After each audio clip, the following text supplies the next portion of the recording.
بسم الله الرحمن الرحيم إن الذين يؤذون الله ورسوله لعنهم الله في الدنيا والآخرة وأعد لهم عذابا مهينا صدق الله العلي العظيم إن الله وملائكته يصلون على النبي يا أيها الذين آمنوا صلوا عليه وسلموا تسليما محبت کے ساتھ الصلاة والسلام عليك يا سيدنا رسول الله وعلى آلك وأصحابك يا سيدي يا حبيب الله الصلاة والسلام عليك يا سيدنا رسول الله وعلى آلك وأصحابك يا سيدي يا حبيب الله. حضرات محترم برادران اسلام، اللہ تعالیٰ کا لاکھ لاکھ شکر ہے جس کے فضل و کرم سے میں آپ سب جمعۃ المبارک کی ان گھڑیوں میں حاضر ہیں. اللہ تعالیٰ سے دعا ہے اللہ تعالیٰ ہم سب کی حاضری قبول فرمائے اور اللہ تعالیٰ ہمیں اپنا صحیح بندہ بننے کی توفیق عطا فرمائے. جیسا کہ آپ جانتے ہیں آج 11 محرم الحرام ہے اور کل کا دن 10 محرم الحرام یہ نواز رسول تاجدار کرب و بلا جگر گوشہ بطول آپ کے اوان و انصار ان کی شہادت کا دن تھا. اور وہ عظیم شہادت جس نے ہر بندہ مومن کو جینے کا سلیقہ عطا کیا اور یہ بتایا کہ حق کے ساتھ باطل کے سامنے کیسے ڈٹا جاتا ہے. حضرت امام علی مقام اور آپ کے اوان و انصار ہم ان کی بارگاہ میں کروڑوں اربوں سلام پیش کرتے ہیں کہ جنہوں نے یہ بتایا کہ اللہ تعالیٰ نے تمہیں ایمان کی دولت عطا فرمائی ہے اور اگر کوئی وقت آئے تو تمہیں اس طرح ڈٹ جانا ہے جس طرح میں ڈٹ گیا اور کبھی بھی غلط چیز کا، غلط آدمی کا، غلط جگہ کا انتخاب نہیں کرنا. میں نے قرآن پاک کی ایک آیہ کریمہ سورہ احزاب کی پڑھی ہے. اللہ تعالیٰ ارشاد فرماتے ہیں ان الذین یؤذون اللہ ورسولہ، بے شک وہ لوگ جو اللہ اور اس کے رسول کو اذیت دیتے ہیں، لعنہم اللہ فی الدنیا والآخرہ، دنیا میں بھی ان پر لعنت ہوتی ہے اور آخرت میں بھی ان پر لعنت ہوتی ہے. وَأَعَدَّ لَهُمْ عَذَابًا مُحِينًا، اور پھر آگے جا کر اللہ تعالیٰ نے ان کے لیے دردناک عذاب تیار کر رکھا ہے. اب یہ خود سوچیں کہ وہ ہستی جس کو حضور نبی پاک صلی اللہ علیہ وآلہ وسلم اپنی گود میں اٹھا لیں، اپنے کندھوں پر سوار فرمائیں، سجدے کی حالت میں ان کو اپنے اوپر سوار کروائیں، جب ان کو شہید کیا گیا ہوگا بے دردی کے ساتھ، اور ان کے اہل بیت اطہار کو، تو کیا یہ اللہ اس کے رسول کو اذیت دینا نہیں ہے؟ حضور نبی پاک صلی اللہ علیہ وآلہ وسلم ایک دفعہ جا رہے تھے تو حضرت سیدہ کائنات رضوان اللہ تعالیٰ علیہم اجمعین آپ کے گھر کے سامنے سے گزر ہوا تو دیکھا کہ یہ دونوں حضرت امام حسین رو رہے ہیں، چھوٹے بچے ہیں. تو حضور نبی پاک صلی اللہ علیہ وآلہ وسلم نے ارشاد فرمایا اے فاطمہ ان کو نہ رلایا کرو، ان کے رونے سے مجھے تکلیف ہوتی ہے. تو جو اللہ اس کے رسول کو اذیت دیتا ہے قیامت تک دنیا اور آخرت میں اس پر لعنت ہوتی ہے. آج دیکھیں یزید اور اس کے حواریوں پر لعنت ہو رہی ہے اور قیامت تک یہ ہوتی رہے گی، کیونکہ اللہ تعالیٰ نے یہ فرما دیا ہے کہ جو اللہ اس کے رسول کو تکلیف دیتا ہے اور اللہ اس کے رسول کو اذیت دیتا ہے اور گستاخی کرتا ہے تا قیامت اس پر لعنت ہوتی ہے. شیطانی اور اس کے پیروکار ہمیشہ کے لیے لعین جو ہے وہ بن گئے ہیں. میں یہاں یہ بتانا چاہتا ہوں، میں قرآن پاک کی آیہ کریمہ پڑھ رہا تھا اور میں بڑا سوچ رہا تھا کہ یہ واقعہ کرب و بلا کہ حضرت ایک عام سا خطیب جو ہے نا وہ گفتگو کرے تو بندوں پر اثر ہوتا ہے، ٹھیک ہے نا جی، وہ عمل کرنے کی کوشش کرتے ہیں. میں آپ کے سامنے گفتگو کر رہا ہوں، کوئی سبحان اللہ کہتا ہے، کوئی واہ واہ کرتا ہے، اپنے دل پر اس کا اثر لیتا ہے. کیا وجہ ہے کہ حضرت امام علی مقام جن کی زبان، جن کے بولنے کی ابتدا بھی حضور نے فرمائی ہو اور جن کو گھٹی بھی اللہ کے رسول نے عطا فرمائی ہو، تو آپ نے 38 خطبات ارشاد فرمائے، تو ان بے رحم لوگوں پر اور ان سخت دل لوگوں پر کیوں اثر نہیں ہو؟ وجہ کیا ہے؟ قرآن پاک نے اس کا جواب دے دیا ہے. دیکھیں یہ بارش برستی ہے نا، تو یہ سرسبز و زمین کو وہاں گھاس اگاتی ہے، پھل اگاتی ہے، لیکن جو سخت پتھر ہوتے ہیں اس کو ان کا کوئی فائدہ نہیں ہوتا، وہ سخت کے ساتھ ہی رہتے ہیں۔ بنجر زمین کو اس کا کوئی فائدہ نہیں ہوتا۔ حضور نبی پاک صلی اللہ علیہ وآلہ وسلم سے بڑھ کر بھی کوئی جو ہے وہ زبان کا شیریں لسان ہو سکتا ہے، جن کے بارے میں اللہ تعالیٰ نے فرمایا وَمَا يَنطِقُ عَنِ الْهَوَىٰ إِنْ هُوَ إِلَّا وَحْيٌ يُوحَىٰ، لیکن کئی سگے لوگ رہ گئے، ابو جہل رہ گیا، ابو لہب رہ گیا۔ وجہ کیا تھی؟ ختم اللہ علی قلوبہم، اللہ نے ان کے دل پر مہر لگا دی تھی۔ تو میں قرآن پاک کی ایک آیت کریمہ پڑھ رہا تھا تو میرے سارا وہ سوال کا جواب آ گیا کہ کیا وجہ ہے کہ اتنا اندھیر مچ گیا کہ ان کو حضور نبی پاک صلی اللہ علیہ وآلہ وسلم کی وہ احادیث بھول گئیں جو حضرت امام علی مقام علیہ السلام رضی اللہ عنہ کے بارے میں جو سرکار نے فرمائیں، آپ نے اپنی نسبتیں یاد کروائیں۔ تو اللہ پاک نے فرمایا اس کا جواب یہ ہے کہ وَمَنْ أَظْلَمُ مِمَّنْ ذُكِّرَ بِآيَاتِ رَبِّهِ، وہ شخص بڑا ہی ظالم ہے جس کے سامنے اللہ کی آیات کا ذکر کیا جاتا ہے فَأَعْرَضَ عَنْهَا، اور وہ ان سے اعراض کرتا ہے، وہ ان سے اندھا ہو جاتا ہے۔ اللہ کی نشانیاں انہیں دکھائی جاتی ہیں۔ دیکھیں قوم سمود پر، قوم صالح پر، حضرت صالح علیہ السلام کی قوم نے کہا جی ہمیں کوئی نشانی دکھائیں کہ آپ اللہ کے پیغمبر ہیں، تو اللہ تعالیٰ نے ایک اونٹنی کو بھیج دیا۔ آپ قرآن پاک پڑھیں، فرمایا اے میرے رسول یہ اونٹنی میری نشانی ہے، کو بہت بڑی چیز نہیں بھیجی۔ اب ایمان کا تقاضا یہ ہے کہ اللہ چاہے اونٹنی بھیجے، چاہے آگ بھیجے، چاہے گھاس بھیجے، وہ اللہ کی نشانی اس پر ایمان لے آؤ۔ اللہ پاک فرماتی ہیں صفا مروہ میری نشانی ہے، تمہارا کام ہے ان کی تعظیم کرو، اور جو ان کی تعظیم کرے گا وہی متقی ہے۔ ہم نے یہ نہیں کہنا یہ پتھر ہیں، ہم ان کی تعظیم کیسے کریں؟ بھی اللہ نے فرمایا ان صفا والمروہ من شعائر اللہ، یہ صفا مروہ میری نشانی ہے۔ ارے ساری پہاڑیاں میری نشانی نہیں ہیں، وہ میری قدرت کا شکار ہیں، لیکن کچھ چیزیں میری نشانی۔ لیکن قوم نے کیا حضرت صالح علیہ السلام کی اس جو ہے وہ نشانی کو، جس کو اللہ پاک نے اپنی نشانی قرار دیا، اس کی ٹانگیں کاٹ دی، اللہ کا عذاب آ گیا۔ حالانکہ اللہ پاک نے فرمایا یہ تمہارے ساتھ ظلم کرنے والے نہیں۔ تو جب ایک اونٹنی اللہ کی نشانی ہے، صفا مروہ اللہ کی نشانی ہے، مقام ابراہیم اللہ کی نشانی ہے، تو حسین پاک کے بارے میں کیا خیال ہے؟ جن کو فرمایا ہی اللہ نے ہے کہ یہ دونوں جنت کے سردار ہیں۔ تو جنت کے جو سردار ہوتے ہیں وہ جنت کی نشانی نہیں، وہ سب سے بڑھ کر جنت کی نشانی ہے۔ تو فرمایا کہ جب اس سے بڑھ کر کون ظالم ہوگا کہ جب اس کے سامنے اللہ کی آیات کو بیان کیا جائے فَأَعْرَضَ عَنْهَا، ان سے اعراض کرے۔ تو اللہ تعالیٰ فرماتے ہیں وَنَسِيَ مَا قَدَّمَتْ يَدَاهُ، اور جو اس نے عمل کیے ہیں ان کو وہ بھلا دے۔ حالانکہ اسے منع کیا جاتا ہے ایسا نہ کرو، یہ اللہ تعالیٰ کا پیغام ہے۔ تو اللہ تعالیٰ ارشاد فرماتے ہیں کہ میں اسے 3 سزائیں دیتا ہوں۔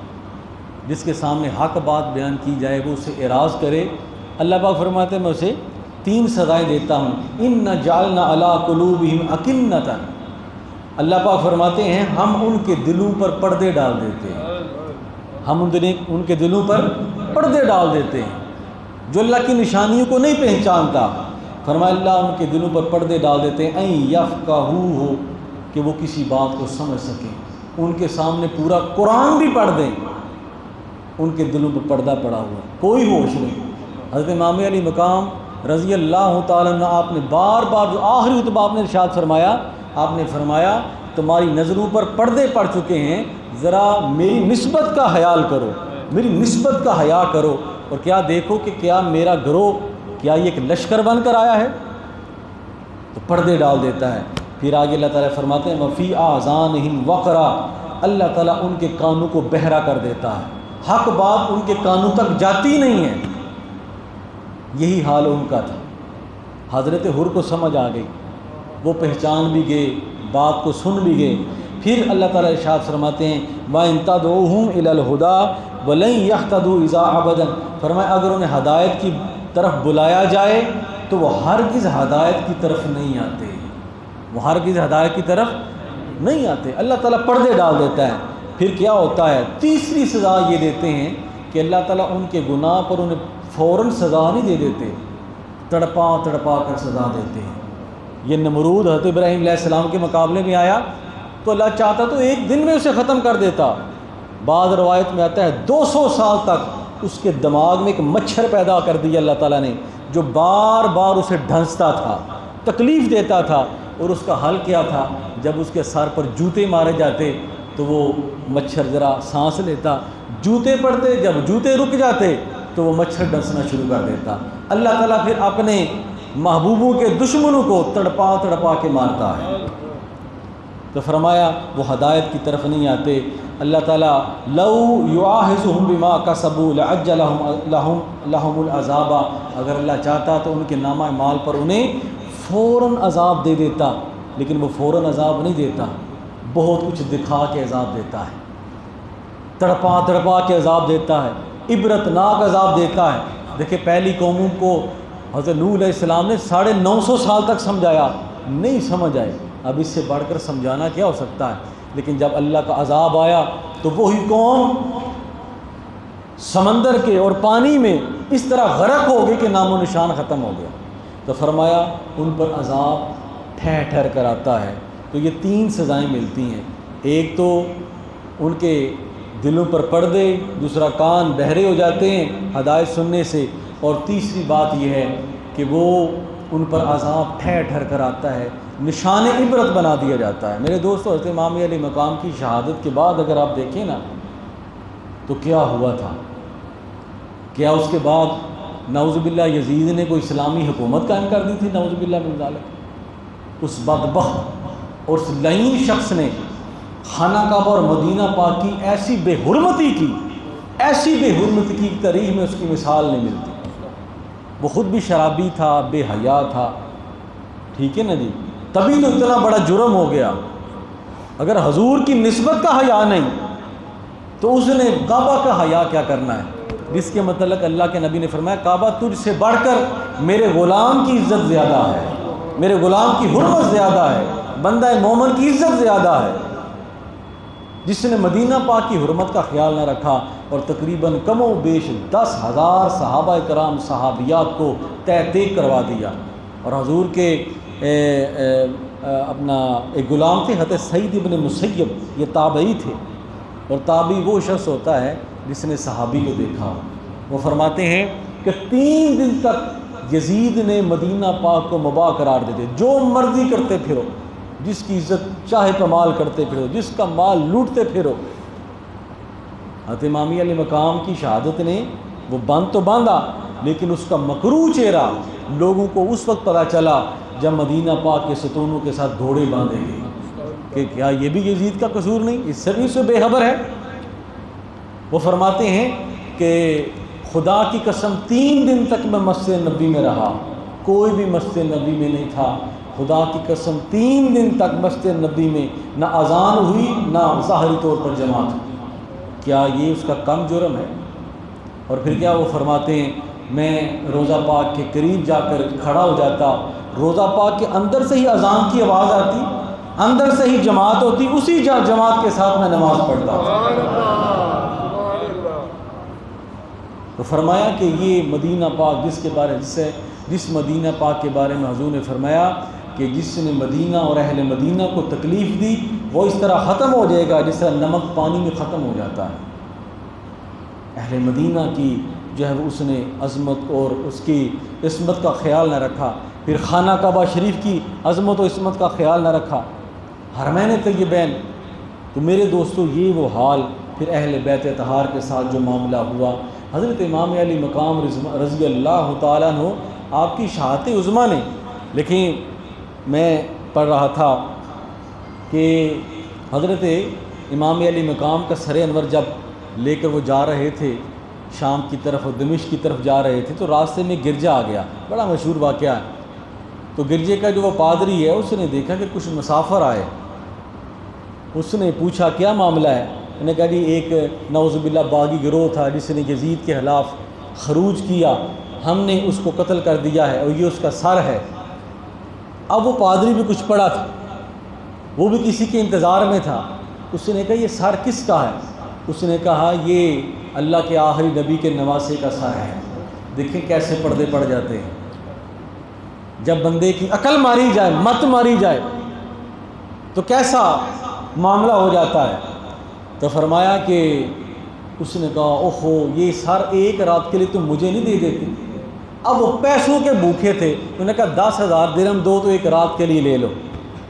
اب اس پادری نے جو پہلا گسر انور کو دیا نا حضرت امام علی مقام، اس پادری نے دیا، ساری رات اس کو دیکھتا رہا اور اس نے لکھا کہ میں ساری رات سر حسین سے ایک نور دیکھتا جو آسمانوں کی طرف جا رہا تھا۔ یزیدیوں کو وہ نور نظر نہیں آیا۔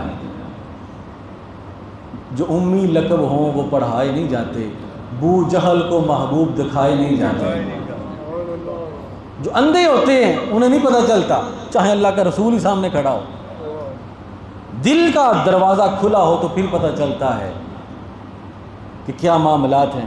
تو ساری رات پھر اس نے چونکہ وعدہ تھا، اس نے کہا بات یہ ہے کہ میں سر کو گواہ بنا کے کہتا ہوں کہ میں پڑھتا ہوں لا الہ الا اللہ محمد رسول اللہ۔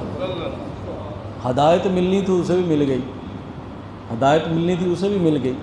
تو فرمایا کہ یہ عالم تھا۔ پھر جس ظلم و ستم کے ساتھ مستورات اہل بیت طہار حضرت امام زین العابدین رضی اللہ تعالیٰ ہر وقت نہ روتے رہتے تھے۔ تو کسی نے پوچھا کہ آپ ہر وقت کیوں روتے رہتے ہیں، کیوں پریشان رہتے ہیں؟ تو حضرت داتا علیہ جویری رحمۃ اللہ تعالیٰ نے اپنی کتاب میں لکھا ہے کشف المحجوب میں، تو آپ نے فرمایا کہ حضرت یوسف علیہ السلام، حضرت یعقوب علیہ السلام نے ایک یوسف گوایا تھا، ایک یوسف، تو آپ کی آنکھیں جاتی رہی تھی۔ ایک یوسف گوایا، آنکھوں کی بینائی رو رو کے، حالانکہ پتہ تھا کہ یوسف زندہ ہے، صرف اللہ کے حکم سے ملنے کا حکم نہیں تھا۔ یہ سمجھ آئی؟ ملنے کا حکم نہیں تھا، علم تھا، علم نبوت کی وجہ سے، لیکن جدائی میں رو رو کر آنکھیں جاتی رہیں۔ فرمایا انہوں نے ایک یوسف گوایا تو آنکھیں جاتی رہیں، میں نے کربلا میں 18 یوسف گوا دیے۔ نہ کھاتے تھے حضرت امام جعفر صادق رضی اللہ تعالیٰ، آپ نہ کھاتے تھے نہ پیتے تھے۔ جب پانی پینے لگتے تو آپ فرماتے انہیں پانی نہیں دیا گیا تھا، جب کھانا کھانے لگتے فرمایا انہیں کھانا نہیں دیا گیا تھا، اسی عالم میں ساری زندگی بسر فرما دی۔ تو میرے دوستو بات یہ ہے کہ یزید کا وہ سیاہ دور وہ بھی گزر ہی گیا، وہ بھی گزر ہی گیا۔ لیکن کیا ہوا کہ حضرت امام علی مقام رضی اللہ تعالیٰ نے جس مقصد اور جس جو ہے وہ آپ موقف کے تحت آپ نے بیعت نہیں فرمائی تھی، وہ آشکار ہو گیا، وہ سب کے سامنے آ گیا، وہ سب نے دیکھ لیا۔ لیکن اس کے بعد یزیدیوں کا عالم کیا ہوا؟ اللہ پاک نے فرمایا محبوب ہم نے یحییٰ بن زکریا کے قتل کے بدلے میں 70,000 لوگوں کو قتل کر دیا تھا، لیکن آپ کے نواسے کے قتل میں، شہادت کے بدلے میں ہم 1,40,000 یزیدیوں کو قتل کریں، ایک ایک کر کے سارے مارے گئے۔ وہ کسی عالم میں میں پڑھ رہا تھا کہ وہ بندہ جس نے حضرت امام علی مقام رضی اللہ تعالیٰ عنہ آپ کو جو ہے وہ پانی نہیں پینے دیا تھا، اللہ تعالیٰ نے اسے یہ سزا دی تھی کہ اس کا اگلا حصہ جو ہے جسم کا وہ بالکل ٹھنڈا ہو گیا، پچھلا حصہ اس کا اتنا شدید گرم ہو گیا، آگے پیچھے پانی لگاتا تو اگلا حصہ گرم ہو جاتا، اگلے حصے میں پانی لگا پچھلا حصہ گرم ہو جاتا، کوئی اندھا ہو گیا، کوئی اپاہج ہو گیا، کوئی لنگڑا ہو گیا، یہ عالم ہوا۔ اور سب سے بڑھ کر یہ ہے کہ تا قیامت وہ لعنت کے مستحق ٹھہرے کہ جنہوں نے حضور علیہ الصلوۃ والسلام کے خون کی ذرا ساری بھی حفاظت نہ کی، اس کا خیال نہ رکھا۔ دوستو حضرت امام اس فلسفہ کرب و بلا سے، اس میدان کرب و بلا سے ہمیں سیکھنا کیا ہے؟ حضرت امام علی مقام نے یہ عظیم جنگ لڑی، اس سے سیکھنا ہم نے کیا ہے؟ ہمارے معاشرے کی تو حالت یہ ہے کہ 14 اگست کا دن ہو تو ہماری تو ایک بچی بھی محفوظ نہیں ہے۔ آپ نے دیکھا کہ کیا معاملات، قربان جاؤں اپنے جو ہے وہ نگرانوں پہ بھی، کہ یہ عالم ہے۔ ٹھیک ہے کوئی غلطی ہو سکتی ہے، کوئی معاملہ ہو سکتا ہے، لیکن اتنی درندگی، یہی یزیدیت ہے۔ یزیدیت کا ایک روپ نہیں ہے، ہر وہ کام جو اسلام کے اور دین کے خلاف ہے وہ یزیدیت ہے۔ اور حسین پاک نے فرمایا اگر تم میرے جیسا کردار رکھو گے تو تب جا کر یزیدیت ختم ہوگی، ورنہ وہ تمہاری نسلوں کو تباہ کر دے گا۔ اگر اللہ پر ایمان ہو نا، ٹھیک ہے، یہ طالبان دیکھیں آپ نے، ہاں جی، اللہ پر بھروسہ، ان سے اختلاف ہو سکتا ہے، لیکن کتنی بڑی طاقت کو ذلیل کر کے شکست دے کر اسے ملک سے فرار کرا دی۔ سارے لوگ حیران رہ گئے، مہینے ڈیڑھ کے اندر اندر وہ بندہ جو بڑی باتیں کرتا تھا، وہ سادے سادے لوگ آئے ہیں، انہوں نے بگا دیا ہے۔ ایسے ایمان اور جرت کی ضرورت ہے کہ کوئی ہماری امام بیٹیوں کی طرف دیکھ نہ سکے، لیکن جب درندگی کا یہ عالم ہو اور ہمارا اپنا ہی معاشرہ، ہم ریاست مدینہ کا نعرہ لگا رہے ہیں، یہاں تو کسی کی عزت بھی محفوظ نہیں، وہ بھی 14 اگست کے دن، یہ تو ہمارا حال ہے۔ نگاہیں گندی ہو چکی ہیں، ذہن گندا ہو چکا ہے۔ حضرت حسین پاک نے آپ نے فرمایا میں نے ایک ایک تن قربان کر کے اس دین کی حفاظت کی ہے، میں نے اس چیز کو بچایا ہے، اب اس کو ہم نے آگے لے کر چلنا ہے۔ یہ نہیں ہم نے کوئی رسمیں کی ہیں اور طرح طرح کے کپڑے پہن کے چلو جی بس، آگے ہم نے کیا کرنا ہے، ہم نے سیکھا کیا ہے، ہم نے آپ کی شہادت سے سبق کیا لیا ہے، اپنے اندر ہم نے کتنی پاکیزگی اور حیا پیدا کی ہے، کیا اس سے ہم نے کو حاصل بھی کیا کہ نہیں کیا، کیا ہمارے پاس کوئی حسینی چیز ہے بھی کہ نہیں ہے۔ اگر یہ چیز ہے تو بسم اللہ، اگر نہیں تو دیکھیں یہ کیسے کیسے معاملات رو رما ہو رہے ہیں۔ چاہیے تو یہ ہے، میں اس موقع پر چاہیے تو یہ ہے کہ جب جرم ہو ایسا جس طرح کہ مینار پاکستان پر ہوا ہے، تو جو بندے مجرم ہیں کیفر کردار تک انہیں پہنچایا جائے، سولی پر لٹکایا جائے اسی وقت۔ لیکن جب مجرم بھی باہر پھر رہا ہے، سارا کچھ معاملات ہو رہے ہیں، تو کہاں سے آئے صدا لا الہ الا اللہ، کہاں سے تبدیلی آئے گی؟ پھر یہی ہے کہ ہم بس قرآن پڑھیں السلام علیکم وعلیکم السلام، جمعہ پڑھیں السلام علیکم وعلیکم السلام، پھر تو کہاں سے تبدیلی آئے گی؟ تبدیلی اسی وقت آئے گی جب، اس لیے تو کہتے ہیں کہ اسلام زندہ ہوتا ہے ہر کربلا کے بعد، تبدیلی کربلا کے بعد آتی ہے، وہاں سے گزرنا پڑے گا، قربانی دینا پڑے گی، تب معاشرے ترقی کرتے ہیں، تب معاشرے میں حیا آتی ہے، تب معاشرے میں عزت و ناموس کی حفاظت ہوتی ہے۔ اگر ایسا نہ ہوگا تو یزیدی قوتیں آج کسی بیٹی کو چھیڑا ہے، کل وہ ہماری ماؤں بہنوں پر قبضہ کر لیں گے، کل کسی اور کا منہ کھل جائے گا۔ تو اللہ تعالی ہمیں ہدایت عطا فرمائے۔ حضرت امام علی مقام رضی اللہ تعالی عنہ، آپ کا ایک بڑا مشہور قول ہے، آپ نے فرمایا ظلم کے اور باطل کے خلاف جب تم ڈٹ جاؤ تو اگر بھوک لگے تو میری بھوک کو دیکھ لینا، پیاس لگے میری پیاس کو دیکھ لینا، اگر کسی کمزوری کا مظاہرہ ہونے لگے میری طرف دیکھ لینا، اگر تنہائی محسوس کرو میری طرف دیکھ لینا۔